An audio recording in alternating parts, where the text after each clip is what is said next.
So I think today telehealth is present in oncology in certain specific areas. Obviously, our imaging colleagues use telehealth to transport images all around the world, and if you go to an emergency department at night, your image is often read in another part of the world where it's daylight.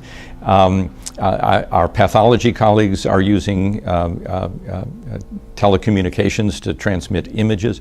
Our patients are sometimes sending images. I certainly let my dermatologist take a look at certain things on my skin that saves me a trip to the office. So we're touching it.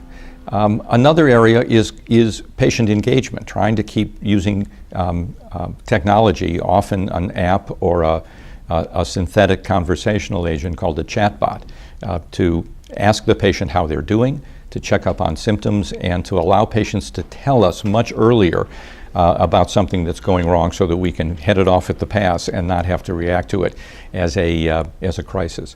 But the future is going to have so much more. We're going to have remote sensors. We're going to be able to monitor physiologic processes. We're going to be able to diagnose and eventually provide therapeutic interventions remotely.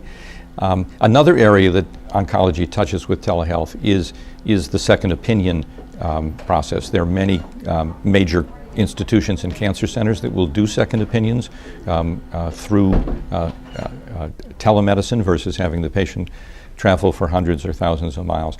So there's a presence now, but the future is extremely interesting.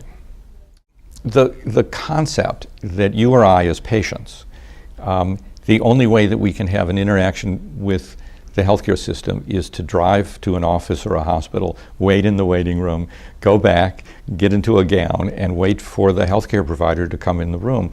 That certainly is the paradigm that I grew up in, and is the paradigm that predominates in medicine today. But there's so many ways to deliver effective healthcare that doesn't necessarily involve that face-to-face interaction. And believe me, I think face-to-face in medicine is the essence of medicine, but sometimes we need to expand our capacity and to be more convenient and fit into the patient's life better. That's where I see us making strides.